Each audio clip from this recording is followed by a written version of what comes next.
तो सबसे पहले जानता है कि यूक्लिड को होता था कि यूक्लिड एक गणितज्ञ था जिसने एक इक्वेशन दी थी। कैसी इक्वेशन? मतलब कि जैसे कि पहले हम भाग लगाते थे, जैसे कि 5 का भाग लगाते हैं यदि हम 17 में भाग लगाते हैं, ठीक है। 17 में यदि भाग लगाते हैं 5 का, ठीक, क्या होता है 5 3 15 होता है, 5 3 15 हो जाता है, ठीक है। शेषफल कितना बचता है? 2 बचता है, ठीक है। शेषफल कितना बचा? 2 बचता है, ठीक है। आपको याद हो तो बता देता हूँ कि इसे भाजक बोलते हैं, इसे भाज्य बोलते हैं और इसे भागफल बोलते हैं, ठीक है। याद रखिए, इसे भागफल बोलते हैं और इसे शेषफल बोलते हैं। तो यहाँ हमारा कितना है? शेषफल 2 आ गया, ठीक है।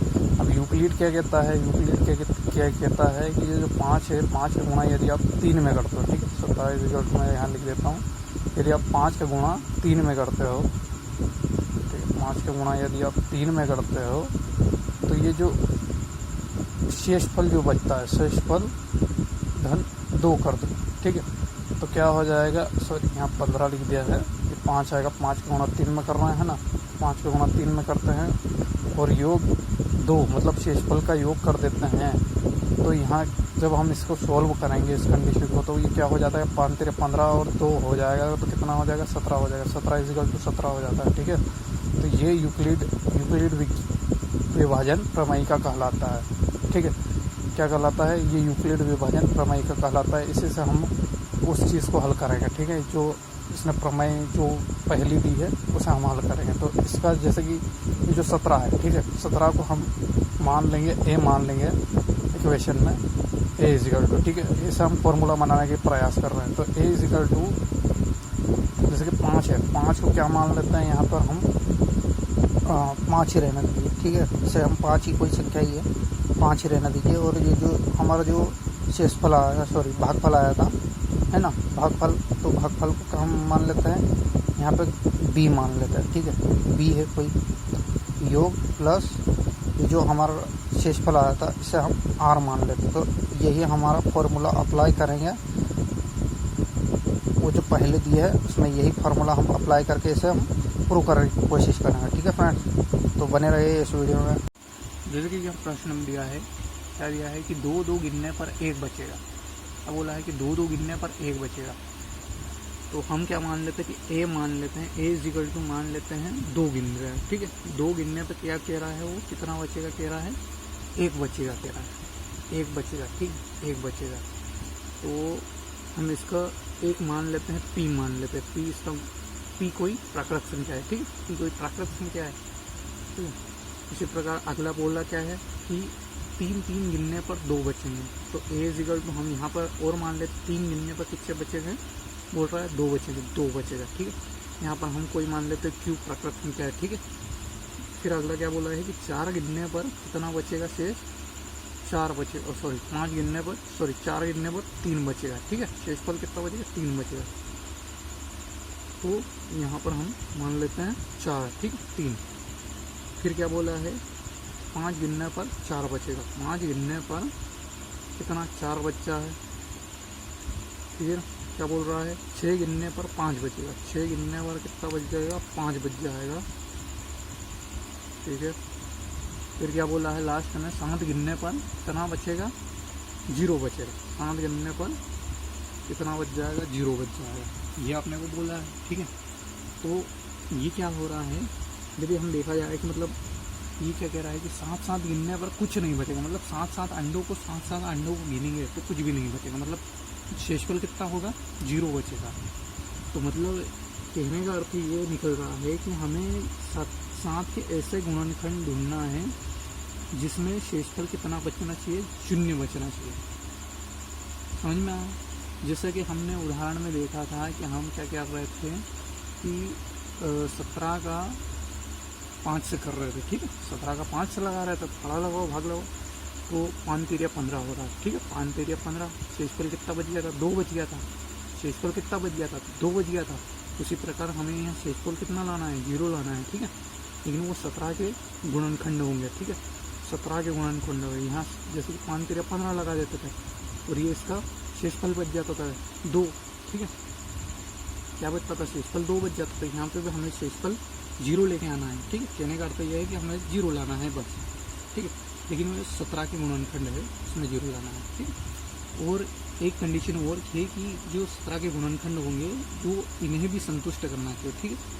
इन पूरी कंडीशनों को संतुष्ट करना चाहिए, ठीक है। इन पूरी कंडीशनों को संतुष्ट करना चाहिए। तो हमें इसे मान लेते हैं कि जैसा कि 17 के गुणनखंड निकालना, ठीक है। तो जैसे कि मान लेते हैं कि 20 का गुणा यदि हम 7 में कर देते हैं, ठीक है।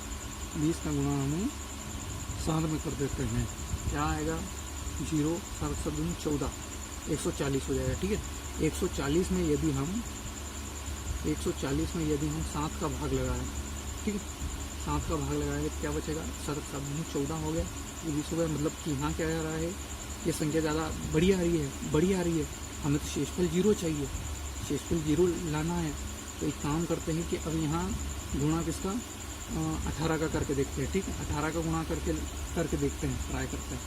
यहाँ पर हमने 18 का गुणा ट्राई किया, 18 का गुणा करते हैं इसमें 7 का गुणनखंड निकालना है, 7 का गुणा करते हैं तो 7 8 56 हो गया,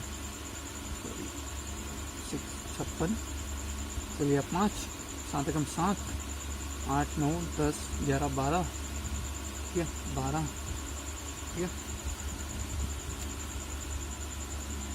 ठीक है। तो 12 अब क्या करेंगे, तो अब इसमें किसका 7 का भाग लगा के देखना है, क्योंकि 7 से कितना शेषफल 0 आना चाहिए। 7 का भाग लगा के देखते हैं, 7 7 8 9 10 11, कितना बचा 12, 5 बचा 56 बचा, तो 7 49, ठीक है 749 हो गया। मतलब यहाँ पर शेषफल फिर भी यहाँ पर भी नहीं हो रहा है, मतलब 18 से भी नहीं जा रहा है, ठीक है। तो 126 से भी शेषफल 0 नहीं बच रहा है। तो अब क्या करते हैं कि 17 का गुणा करते हैं 7 में, 17 का गुणा 7 में करके देखते हैं, फिर भागफल लगाते हैं, ठीक है। 7 7 49 हो जाएगा, बचेगा कितना 4, 7 एकम 7 और ये 11, ये 4 हो गया, तो 119 बचा है, ठीक है। अब 119 में क्या 7 का भाग लगा के देखते हैं, 7 का भाग लगा के देखेंगे तब जाके हमें शेषफल का पता चलेगा, ठीक है। तो 119 में अब 7 का भाग लगा के देखेंगे कि शेषफल 0 बचता है कि नहीं। तो 7 का भाग लगाओ, 7 एकम 7, ठीक है 7 एकम लगा देते हैं 7, 119 में, ठीक है 7 एकम 7 कितना बचा 4 परस होता है 9, ठीक है 7 7 49, 7 7 क्या 49।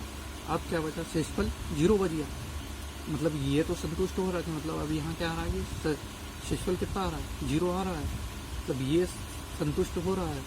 हमें इन्हें भी अब संतुष्ट करके देखना है कि ये भी संतुष्ट हो रहे हैं कि नहीं हो रहे हैं, ठीक है।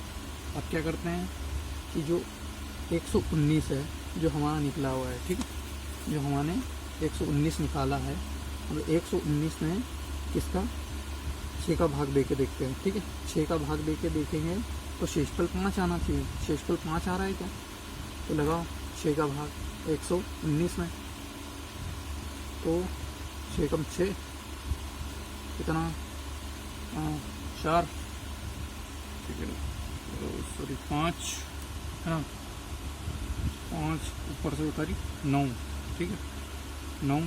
अब 6 6 36, 6 9 की 54, ठीक है 6 9 की 54, कितना बचा 5, शेषफल कितना आया 5 आया, 5 आ गया, ये मतलब ये भी संतुष्ट हो रहा है, ठीक है। फिर आगे क्या देखते हैं, आगे हम अब 5 का भाग लगाते हैं 119 में, शेषफल कितना बचना चाहिए 4 बचना चाहिए, लगाओ भाग 5 5 10 बचा 1 9 5 3 15, 5 3 15 कितना 4, शेषफल कितना 4, करेक्ट, ये भी संतुष्ट हो रहा है। फिर अगला अब लगाओ 3 का 119 में, सॉरी हाँ डायरेक्ट लगाते 3 का लगाते 4 का लगा के देखते, चलो 4 को लगाओ, 4 का दूंगा 8 हुआ, कितना 2 तो सॉरी 3 परस होता है 9, ये 4 9 की 36, कितना बचा 3, ठीक है ये 3, शेषफल 3 बच गया 3, ठीक है। फिर अगला लास्ट देख लेते हैं, अब 2 का भाग लगाते हैं कितना 119 में, 2 चौक 8, 2 पंजे 10, सॉरी हाँ 2 पंजे 10, कितना बचा 1 9 2 9 18, कितना शेषफल 1 बचा। तो ये क्या हमारा संतुष्ट हो चुका है, ठीक है। ये हमारा संतुष्ट हो जाएगा, मतलब 119 अंडे शेष बचते हैं। ठीक है, कैसा निकाला समझ में आया ना। पहले हमने कितना, मतलब कि यदि हमें 150 अंडे से कम बोल दिया था, लेकिन 150 अंडों से कम बोला है, ठीक है। यदि हमें 150 अंडे मतलब कोई संख्या भी नहीं दी, ठीक है, तो फिर हम कैसे करते हैं, फिर से मैं दोबारा समझाने का प्रयास करता हूँ कि जैसे कि लास्ट में बोला कि 7 अंडे, ठीक है, 7 गिनने पर कुछ भी नहीं बचता। 7 गिनने पर कुछ भी नहीं बचेगा, तो मतलब 7 जो गिनेगा कुछ भी नहीं बचेगा, मतलब कि 7 के गुणनखंड हमें ढूंढना है जो इन सभी को संतुष्ट करता हो। ठीक है, 7 के ऐसे गुणनखंड हमने ढूंढे जो किसको, एक संख्या को, मतलब कि शेषफल कितना बचना चाहिए, 0 बचना चाहिए। 7 के ऐसे गुणनखंड ढूंढे जो शेषफल कितना 0 बचता है और इन सभी को संतुष्ट करता है। तो इसके लिए हमने पहले किसका 20 का गुणा करके देखा, फिर 19 का गुणा करके देखा, ठीक है, बाद में लास्ट में 17 का गुणा करके देखा हमने, किसमें 7 में करके देखा। फिर ये जो हमारा 119 जो निकला था, फिर 119 में अपन ने किसका, सबका मतलब 7 का भाग लगाया, फिर 6 का लगाया, 5 का लगाया, 4 का लगाया, 3 का लगाया, 2 का लगाया, फिर इसमें जो शेषफल बचता है वही हमारा आंसर कहला दिया। ठीक है, जो शेषफल इसीलिए निकाला था क्योंकि शेषफल में हमें क्या कि चेक कर लिया था, हमें पता चल गया कि हाँ, इसलिए हमने जो शेषफल था, शेषफल पे ज़्यादा ध्यान देना है, मतलब शेषफल देखना है ध्यान से कि शेषफल आता है कि नहीं आता है। तो ये जो हमने 119 आया था, तो हमने जब देखा हल करके, तो इसमें क्या पता चला कि जो भी हमारा जो आंसर आ रहा है वो संतुष्ट हो रहा है, जो शेषफल आ रहा है वो करेक्ट आ रहा है। तो 100 जो हमारा आंसर था 119। तो अंडे हमारे जो कितने हो गए हैं, मतलब बच्चे कितने अंडे, टोकरी में अंडे कितने थे, 119 अंडे थे। ठीक है।